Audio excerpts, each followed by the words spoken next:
నా పేరు అలీ. హైదరాబాద్కు చెందిన అబ్బాయిని. మా కుటుంబం మధ్యతరగతి నేపథ్యం నుంచి వచ్చింది. నాన్న ఒక చిన్న దుకాణం నడిపేవారు. ఇంటర్ పూర్తయ్యాక చదువుకోవటానికి కూడా చాలా ఇబ్బంది పడాల్సి వచ్చింది. ఆ తరువాత నా స్నేహితుడి సహాయంతో కువైట్ దేశానికి ఉద్యోగం కోసం వెళ్ళాను. విమానంలో కూర్చుని కిటికీ బయటకు చూస్తుంటే మేఘాల మధ్య నుంచి కనిపిస్తున్న ఆకాశాన్ని చూసి నా మనసులో ఎన్నో కలలు. ఇక నా జీవితం మారిపోతుంది. మంచిగా డబ్బులు సంపాదించి కుటుంబాన్ని ఆదుకుంటాను అనుకున్నాను. కువైట్లోని ఎయిర్పోర్ట్కి చేరుకునేసరికి సాయంత్రం 6 గంటలైంది. బయటకు వచ్చేసరికి వాతావరణం చాలా హాయిగా అనిపించింది. గాలిలో కొంచెం వేడి ఉన్నప్పటికీ కూడా చుట్టూ ఎత్తైన భవనాలు, మెరిసిపోతున్న కార్లు, వేగంగా నడుస్తున్న ప్రజలు, ఒక్కసారిగా గందరగోళంగా అనిపించింది. ఇక వెంటనే మా కంపెనీ వ్యాన్ నన్ను తీసుకెళ్లి అల్ ఫర్వానియా ప్రాంతంలో ఉన్నటువంటి వర్కర్స్ క్యాంపస్లో దింపింది. అది ఒక పెద్ద ఎలక్ట్రానిక్ మ్యానుఫ్యాక్చరింగ్ కంపెనీ. చాలా పెద్దది. దాదాపుగా 200 మంది పనివాళ్ళు అక్కడ ఉండేవారు. అందరూ కూడా వేరువేరు దేశాల నుంచి వచ్చిన వారు. భారత్, పాకిస్తాన్, బంగ్లాదేశ్, నేపాల్, ఇలా రకరకాల దేశాలు. నాకు రూమ్ నెంబర్ 24 కేటాయించారు. ఒక చిన్న గది, 2 మంచాలు, ఒక చిన్న టేబుల్, అల్మారా. గది కిటికీ బయట కొన్ని చెట్లయితే కనిపించాయి. ఇక గదిలోకి వెళ్ళిన సామాన్ అంతా కూడా సెట్ చేస్తుండగా తలుపు తట్టిన శబ్దం వచ్చింది. ఇక లోపలికి వచ్చినవాడు నా వయసులో ఉన్నటువంటి ఒక యువకుడు. ముఖంలో మంచి చిరునవ్వు, కళ్ళు కూడా ప్రశాంతంగా ఉన్నాయి. అస్సలాం అలైకుం. నా పేరు సులేమాన్. నేను కూడా ఇక్కడే ఉంటున్నాను. మీరు కొత్తగా వచ్చారా అని హిందీలో అడిగాడు. వాలేకుం అస్సలాం బాయ్, నేను అలీ. నేను కొత్తగా జాయిన్ అయ్యాను అని చెప్పారు. మీరేం టెన్షన్ పడొద్దు, నేనున్నాను. ఇక్కడ విషయాలన్నీ కూడా నాకు బాగా తెలుసు అని ఎంతో ఫ్రెండ్లీగా మాట్లాడాడు సులేమాన్. ఇక ఆ రోజు నుంచి కూడా మేమిద్దరం మంచి ఫ్రెండ్స్ అయ్యాం. సులేమాన్ చాలా మంచివాడు. గత 3 సంవత్సరాలుగా ఇక్కడే పనిచేస్తున్నాడు. అతను కూడా ఎలక్ట్రీషియన్.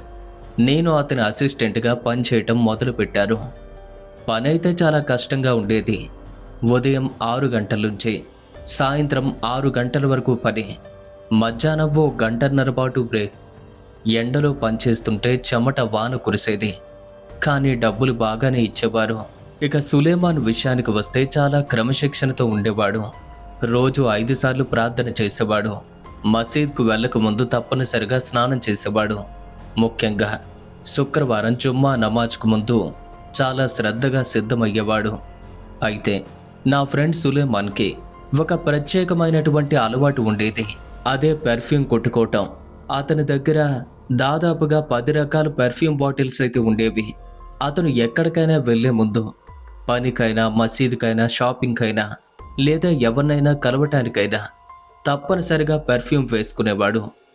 సులేమాన్ బ్రో, మన పనికి వెళ్తున్నాం కదా, ఎన్ని పెర్ఫ్యూమ్స్ ఎందుకు అని ఒకరోజు ఉండబట్టలేక అడిగేశారు.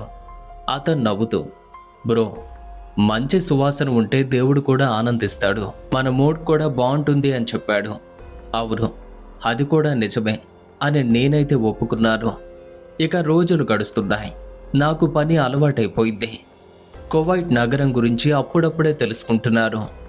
అయితే మా క్యాంపస్కి కొద్ది దూరంలో ఓ క్రికెట్ గ్రౌండ్ అయితే ఉండేది. మాకు శుక్రవారాలు సెలవు.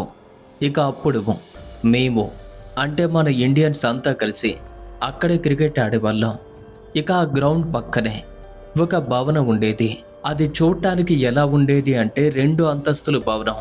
దాని ముందు అరబిక్ భాషలో ఏదో రాసి ఉన్నట్టుగా ఉండేది. ఒకరోజు నా ఇంకో ఫ్రెండ్ షరీఫ్నైతే అడిగారు, షరీఫ్ బాయ్, ఆ బిల్డింగ్ ఏంటి, దాని మీద ఏం రాసి ఉంది అని చెప్పి. అతను కొంచెం గంభీరంగా చూసి, అది ఈ ప్రాంతంలోని మార్చరీ, పోస్ట్ మార్టం చేసే చోటు, మృతదేహాలను పరీక్షించే చోటు.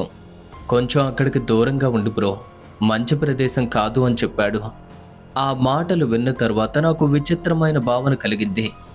ఆ భవనం వైపు చూస్తూ ఉంటే ఏదో వింత అనుభూతి కలిగేది. సులేమాన్తో ఇదే విషయాన్ని చెప్పాను నేను.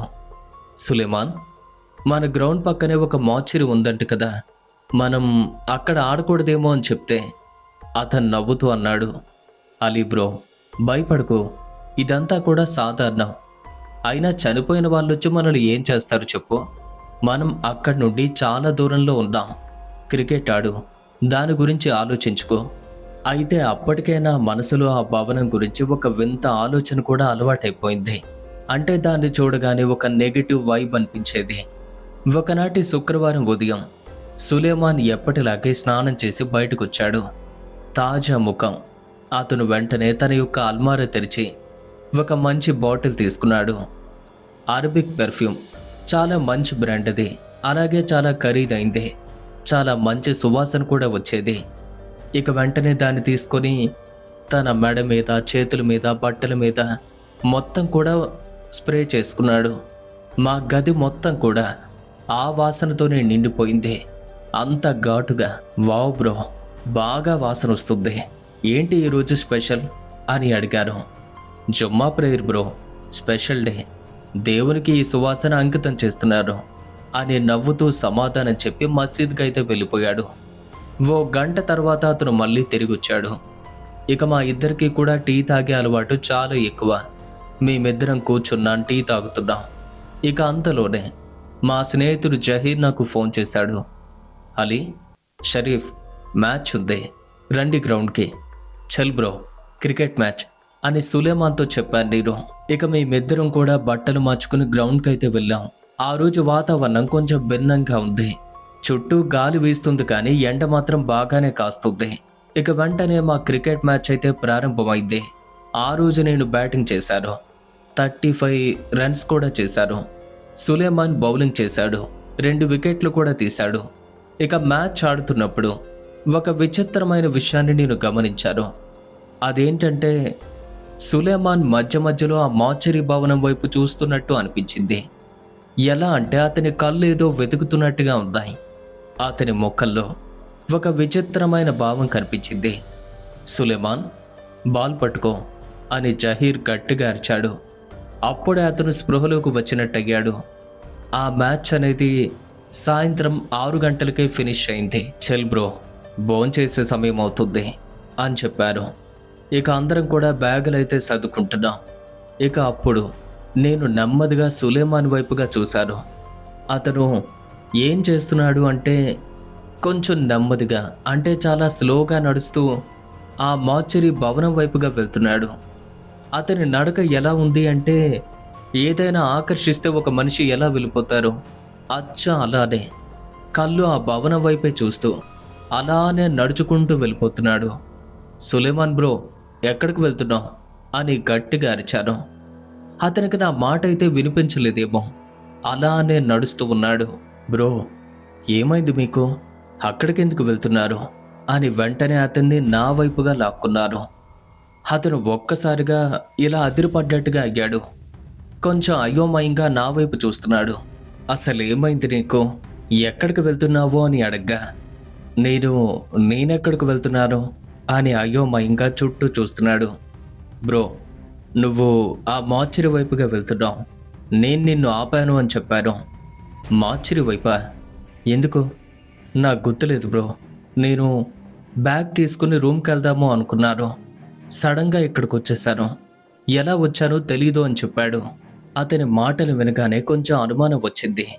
కానీ ఎక్కువసేపు నేను కూడా దాని గురించి ఆలోచించలేదు. సరే, ఇదంతా కూడా తర్వాత ఆలోచిద్దాం, వెళ్దాం రా అని వెంటనే అతన్ని తీసుకువెళ్ళారు. మేమైతే మా రూమ్కు చేరుకున్నాం. కానీ ఆ రాత్రి మా రూమ్లో వాతావరణం కూడా కొంచెం భిన్నంగా అనిపించింది. సాధారణంగా సులేమాన్ చాలా బాగా మాట్లాడేవాడు. తన ఇంటి గురించి, ఫ్యామిలీ, చిన్నప్పటి కథలు ఇవన్నీ కూడా చెప్తూ ఉండేవాడు. కానీ ఆ రోజు రాత్రి అతను చాలా నిశ్శబ్దంగా ఉన్నాడు. భోజనం చేసే టైం అయింది. మేం క్యాంపస్లోని డైనింగ్ హాల్కి అయితే వెళ్ళాం. సులేమాన్ తన ప్లేట్లో కొంచెం అన్నం, కొంచెం కర్రీ పెట్టుకున్నాడు. కానీ తినలేదు. అలానే చూస్తూ కూర్చున్నాడు. బ్రో, తినకుండా ఏం చేస్తున్నావు? ఒంట్లో ఏమైనా బాగాలేదా అని అడిగారు. లేదు బ్రో, ఆకలి లేదు. ఎందుకో తెలియదు కానీ కొంచెం తలనొప్పిగా ఉంది అని నెమ్మదిగా చెప్పాడు. అయితే మెడిసిన్ వేసుకుని పడుకోండి అని చెప్పారు. అవును బ్రో అని వెంటనే మా ముందే ఫుడ్ని అలాగే వదిలేసి తాను నేరుగా రూమ్కి అయితే వెళ్ళిపోయాడు. ఇక నేను భోజనం పూర్తి చేసి రూమ్కి వచ్చేసరికి సులేమాన్ అప్పటికే మంచం మీద పడుకున్నాడు. కళ్ళు మూసుకున్నాడు. రాత్రి 8 గంటలవుతుంది. ఇక నాకు మరుసటి రోజే మార్నింగ్ షిఫ్ట్ డ్యూటీ, అందుకే త్వరగా నిద్రపోవాలి. నేను కూడా మంచం పైన పడుకుని ఫోన్లో ఇంటికి కాల్ చేశాను. మా అమ్మగారు ఫోన్ లిఫ్ట్ చేశారు. తనతో మాట్లాడుతున్నారు. సలాం అమ్మ, ఎలా ఉన్నారు మీరు? వాలేకుం సలాం బేట, మేం బాగున్నాం, నువ్వెలా ఉన్నావు అని అడిగింది. అంతా బాగానే ఉందమ్మా, వచ్చే నెల డబ్బులు పంపిస్తారు. ఇక అమ్మతో 10 నిమిషాలు మాట్లాడారు. ఆ తరువాత నాన్నతో కూడా. వెంటనే ఫోన్ పెట్టేశారు. రాత్రి 9 గంటలు. రూమ్లో లైట్ అయితే ఆపేశారు.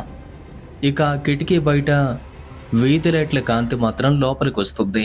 ఇక సులేమాన్ అప్పటికే గాఢ నిద్రలో ఉన్నట్టుగా అనిపించింది. నేను కూడా కళ్ళు మూసుకున్నాను. కొద్దిసేపటికే నాకు కూడా నిద్ర వచ్చేసింది. ఆ తరువాత హఠాత్తుగా ఏమైంది అంటే, నేను నా గదిలో లేను.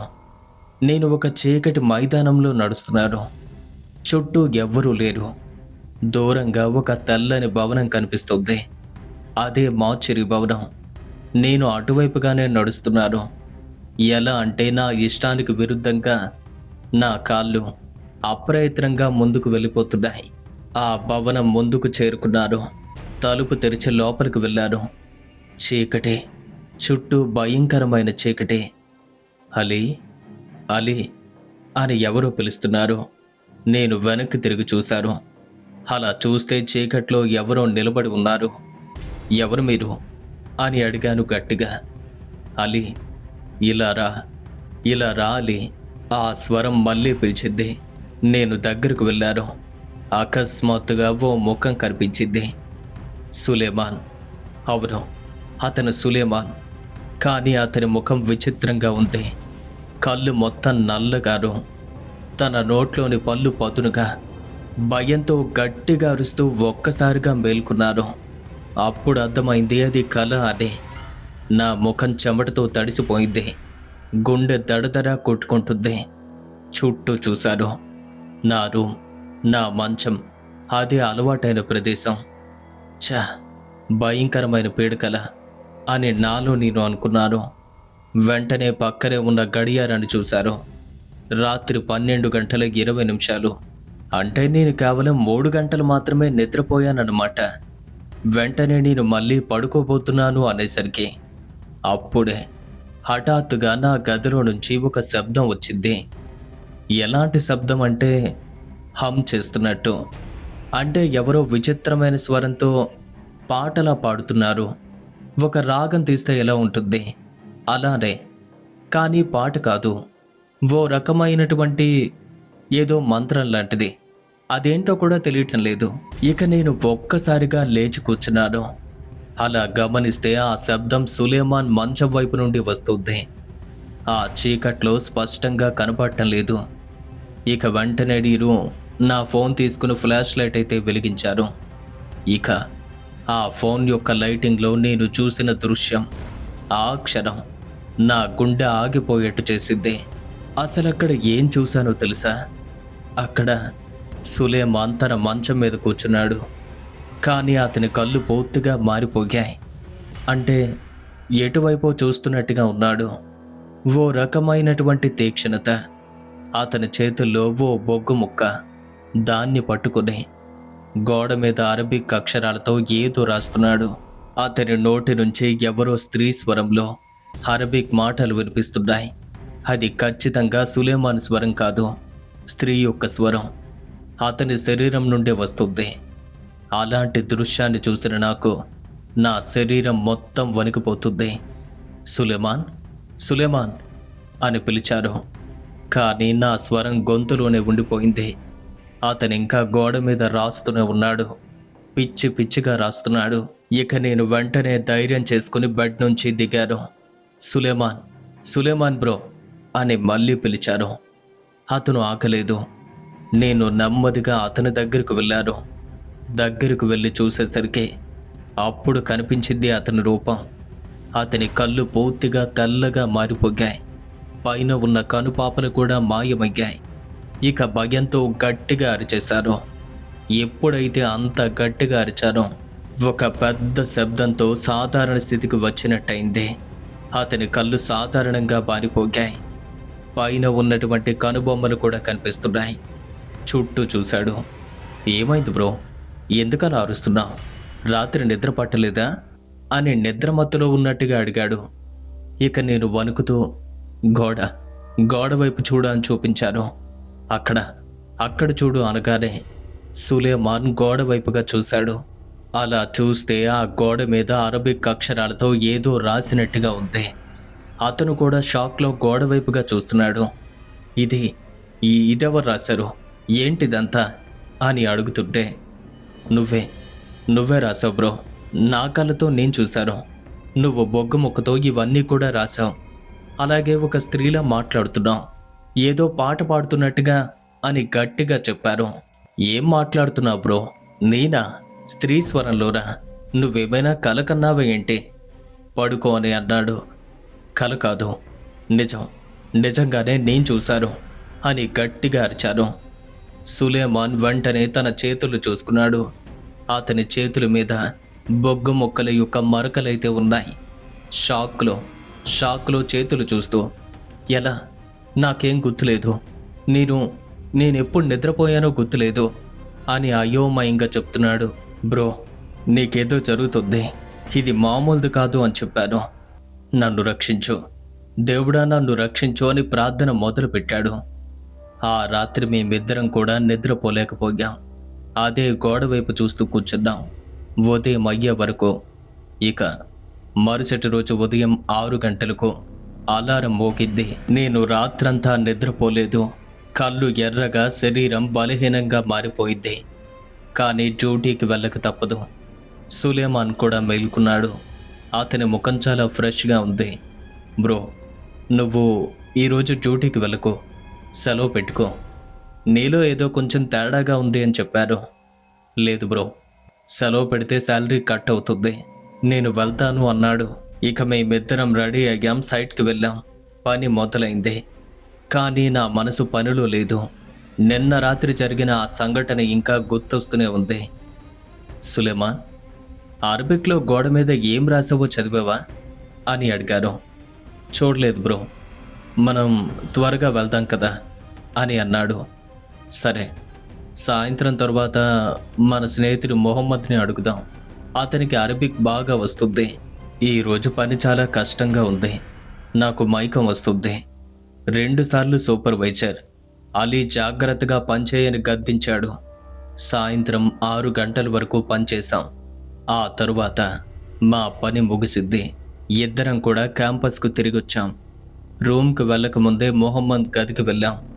మొహమ్మద్ సిరియా నుంచి వచ్చాడు. చాలా చదువుకున్నవాడు. అతనికి అరబిక్, ఇంగ్లీష్, హిందీ అన్నీ కూడా బాగా వచ్చు. సలాం అలైకుం బాయ్ అని పిలిచారు.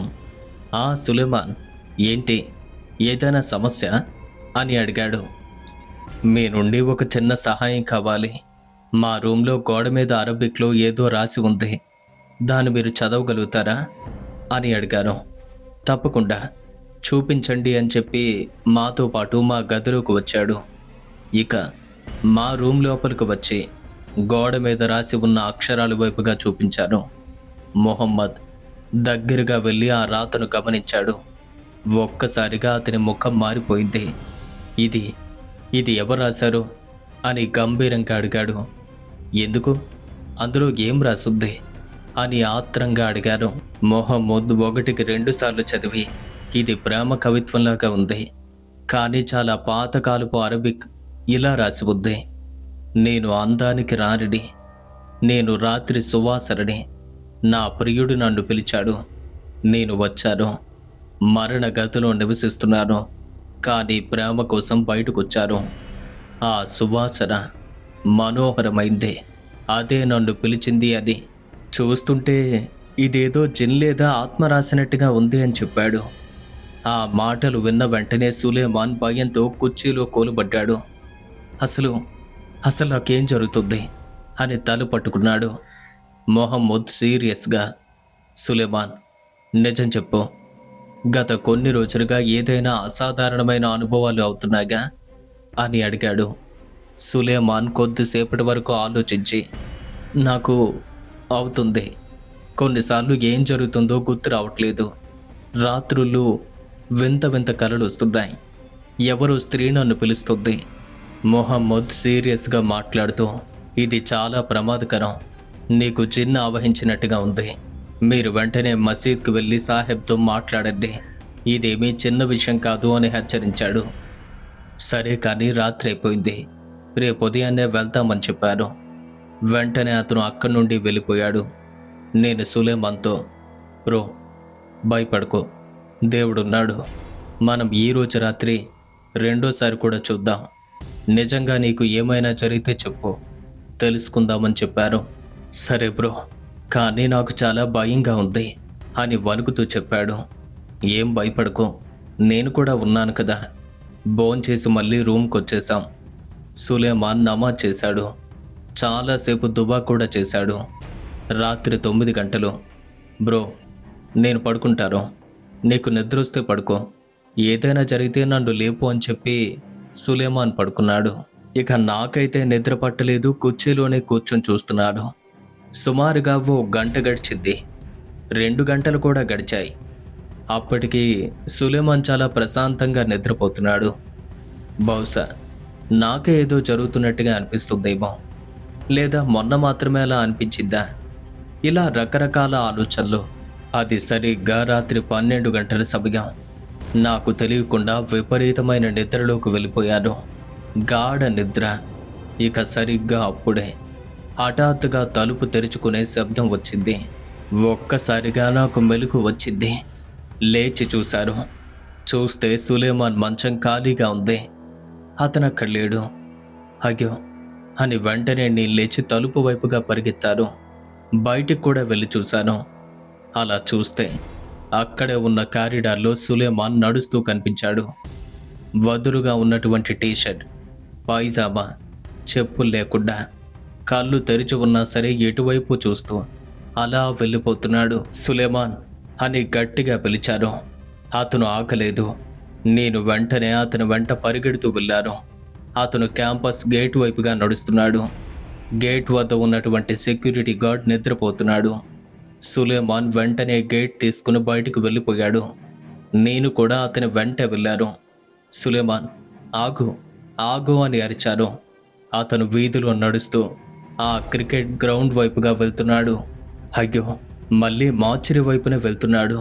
అలా అని అనుకునే అతనితో పాటు వెళ్తుంటే ఆ గ్రౌండ్ దాటి మార్చిరి భవనానికి దగ్గరగా చేరుకున్నాడు. నేను దూరం నుంచి చూస్తున్నాను.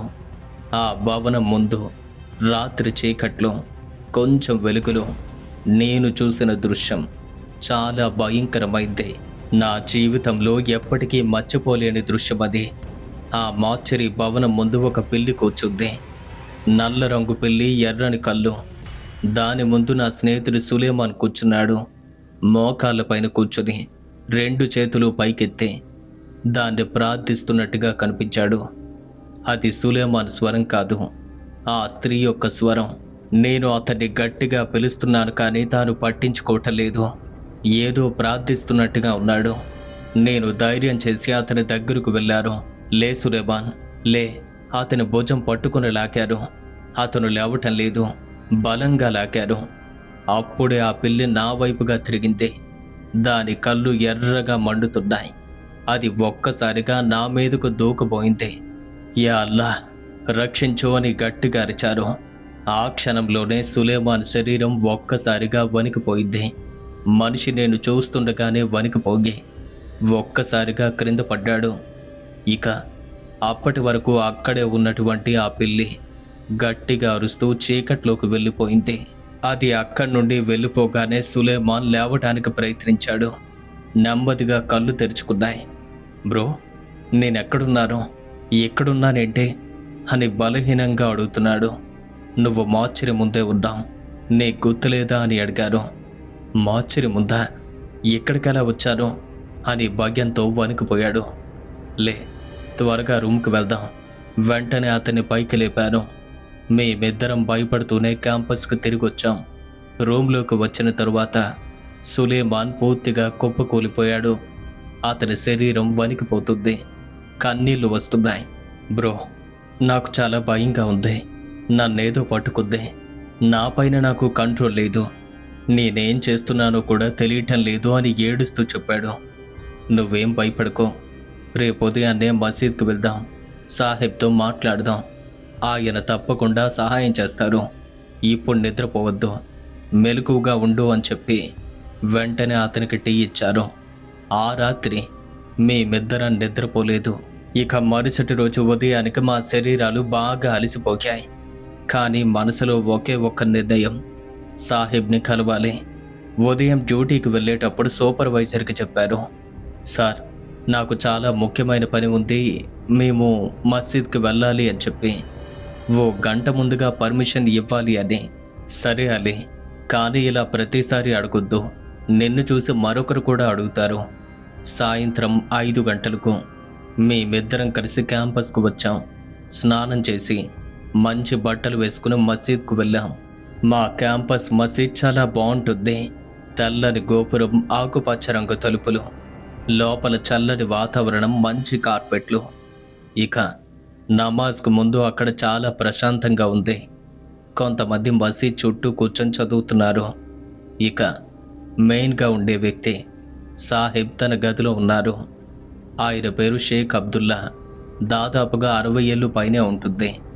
నేను వెంటనే గది తలుపు తట్టారు. బిస్మిల్లా, రండి అని లోపల నుంచి స్వరం వినిపించింది. మేమిద్దరం కూడా లోపలికి వెళ్ళాం. కూర్చోండి, ఏదైనా సమస్య ఉందా అని అడిగారు. నేను సులేమాన్ వైపుగా చూశాను. అతను తల క్రింద పెట్టి కూర్చున్నాడు. నేను మొత్తం విషయాన్ని వివరంగా చెప్పాను. శుక్రవారం రోజు మార్చిరి వైపు సులేమాన్ నడక గురించి, రాత్రి గోడ మీద రాసిన అరబిక్ విషయాల గురించి, పిల్లి ముందు తాను అలా ప్రవర్తించడం. షేక్ అబ్దుల్లా చాలా శ్రద్ధగా విన్నారు. కాసేపటి తరువాత సులేమాన్ వైపుగా చూసి, బేటా, నా కళ్ళలోకి చూడు అని చెప్పారు. సులేమాన్ తల ఎత్తి షేక్ కళ్ళలోకి చూశాడు. షేక్ చాలా గట్టిగా తన కళ్ళలోకి చూస్తున్నారు. 1 నిమిషం, 2 నిమిషాలు. అకస్మాత్తుగా సులేమాన్ శరీరం వణకటం మొదలైంది. లా లా నేను వెళ్ళను అని స్వరంలో అతని నోటి నుంచి మాటలు వచ్చాయి. నేను షాక్లో భయంతో కుర్చీ పట్టుకున్నాను. షేక్ అబ్దుల్లా ప్రశాంతంగా మాట్లాడుతూ, ఎవరు నువ్వు? ఈ యువకుణ్ణి ఎందుకు ఆవహించావు అని అడిగారు. ఆ స్త్రీ స్వరం సులేమాన్ శరీరం నుంచి మాట్లాడుతూ, నేను అక్కడే ఉంటున్నాను. శుక్రవారం వీడు మంచి సువాసనతో అక్కడికొచ్చాడు. అది నాకు చాలా నచ్చింది. అందుకే ప్రేమించాను. అతన్ని వదిలి వెళ్ళను అని గట్టిగా అంతే. నువ్విలా చేయటం మంచిది కాదు, వెళ్ళిపో ఇక్కడి నుంచి అనగానే, లేదు, ఎన్నాళ్ళుగానో ఒంటరిగా ఉంటూ వచ్చాను. వీడు చాలా అందంగా ఉన్నాడు, మంచి సువాసన కూడా ఉంది.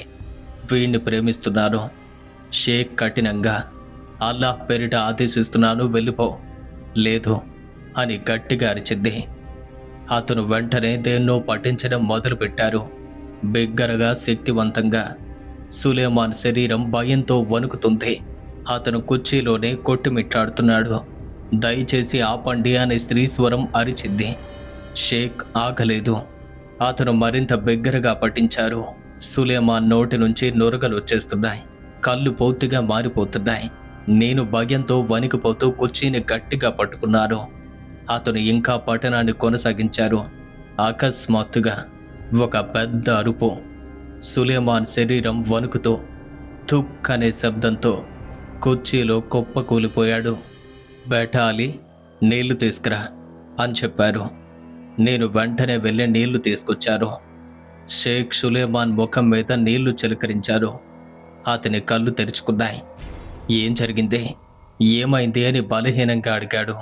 షేక్ నవ్వుతూ, అది వెళ్ళిపోయింది బేటా, ఆ జిన్ వెళ్ళిపోయింది. నిజంగానా? అయితే నేను బాగానే ఉన్నానా అని ఆశతో అడిగాడు. ఇంకా పూర్తిగా కాదు బేటా, ఆ జిన్ నిన్ను చాలా బలంగా ప్రేమిస్తుంది. అది మళ్ళీ రావటానికి ప్రయత్నిస్తుంది. నేను నీకు ఒక ఉంగరాన్ని ఇస్తాను. 21 రోజుల పాటు ధరించాలి, అప్పుడే వెళ్ళిపోతుంది అని వెంటనే లోపల నుంచి ఒక డ్రాయర్ తెరిచి వెండి ఉంగరాన్ని తీశాడు. ఈ ఉంగరం పెట్టుకో బేటా, ఇది నిన్ను కాపాడుతుంది. 21 రోజుల పాటు రాత్రి పగలు ఎప్పుడూ నీ దగ్గరే ఉంచు, ఎట్టి పరిస్థితుల్లోనూ తీయొద్దు, అర్థమైందా అని చెప్పారు. జీ షేక్ ఆ ఉంగరాన్ని సులేమాన్ చేతికి తొడిగారు. బేటా, ఇకపైన మార్చరీకి దగ్గరగా వెళ్ళొద్దు, ఆ చుట్టుపక్కల ఎక్కడా నువ్వు కనిపించొద్దు, పెర్ఫ్యూమ్ కూడా వాడకం తగ్గించు, ముఖ్యంగా ఆ పెర్ఫ్యూమ్ని. ఆశీర్వదించి మమ్మల్ని పంపించారు. సులేమాన్ ముఖం మీద ఒక ప్రశాంతత కనిపించింది.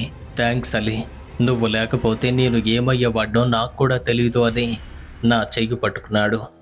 అంతా అల్లా దయ బ్రో, నువ్వు అతను చెప్పినట్టుగానే చెయ్యు అని అడిగాను. తప్పకుండా, ఆ మార్చరీ వైపు కన్నెత్తి కూడా చూడను అని బలంగా చెప్పాడు. రోజులు గడవటం మొదలైంది. అతను పెర్ఫ్యూమ్ కూడా వాడటం మానేశాడు. ఆ వెండి ఉంగరం 24 గంటలు చేతికే పెట్టుకునేవాడు. కొద్ది రోజులకు పూర్తిగా మారిపోయాడు. 21వ రోజు వచ్చింది. మసీద్కు వెళ్ళాం. తనని కలిసి అంతా బాగానే ఉంది అని చెప్పి ఆ ఉంగరాన్ని తీసి అతనికి ఇచ్చేశాడు. ఆ సంఘటన తరువాత 1 నెల గడిచింది. ఒకరోజు సులేమాన్ నా దగ్గరకు వచ్చి, అలీ బ్రో, నేను ఇండియాకు వెళ్ళిపోతున్నాను అని చెప్పాడు. ఏమైంది, ఎంత సడన్గా, ఎందుకు అని చెప్పగానే, ఇక్కడుంటే నాకెందుకో భయంగా ఉంది. ఆ మార్చరీ, ఆ జిన్, ఇవన్నీ కూడా మనసులో భయాన్ని సృష్టిస్తున్నాయి, అందుకే వెళ్ళిపోతున్నాను అని చెప్పాడు. నాకు బాధగా ఉన్న అతని నిర్ణయాన్ని అర్థం చేసుకున్నాను. 15 రోజుల తరువాత సులేమాన్ తిరిగి ఇండియాకు వెళ్ళిపోయాడు.